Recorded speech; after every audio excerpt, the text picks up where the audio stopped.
Епското полуфинале во институционалниот пинг-понг во кое со невидена брзина топчето на одговорноста се префрлуваше од едната на другата страна. Трае и понатаму, без да има победник. Финалната пресметка не е на повидок бидејќи со аутсайдерски потези не се обезбедува на тамошен пласман, туку продолжува бесконечната битка со нервите, ама на публиката. Имаме ние сомневања на повеќе лица. До овој момент ние немаме конкретно лица.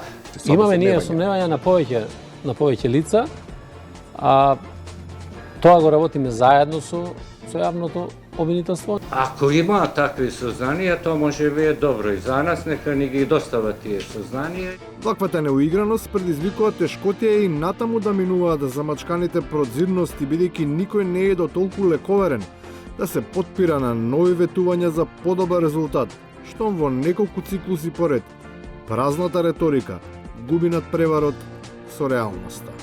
На парламентарните избори обеќа стоп на југоистоко за родниците. На локалните избори 2017 стоп за родниците. А сега зошто се тука ќе видиме. А како воопшто да се има доверба кога оние одбраните, за кои се мислеше дека се на мисија во која ќе бидат посветени за доброто на сите, тоа не го ни разбрале.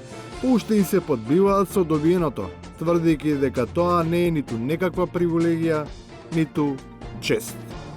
Асаф Адеми не пати од политички функции. За мене министерската позиција политичка не е света работа. Веројатно е така затоа што единствено свето е фамилијата, а од министерската работа се благослови само отворената можност во државните установи и компании да се вработат сите познати и непознати роднини. И сега, дека е примена на работа, тоа треба да се креира хајка. А што требаше она да направи? Она е пред 10 години омажена, ниту го има моето презиме. И моментално мојата сестра не живее со мене, таа има својот живот, таа е омажена и секако дека и таа би сакала да најде работно место. Министре, според информации од МНАФ, лице кое што било вработено минатата недела е во роднински врски со вас. Да, таму лице има кое што е во роднинска врска со мене. Станува збор за висок стручен професионален кадар. Никој не спори ничии квалитети, но сепак избришаните граници на вкусот и почитувањето кулминираат кога се сваќа дека токму тие кои треба да го санкционираат ваквото однесување и самите се во ситуација да одговараат за него, доведувајќи го под знак прашалник не само собствениот, туку и легитимитетот на сите останати кои треба да се борат и против непотизмот.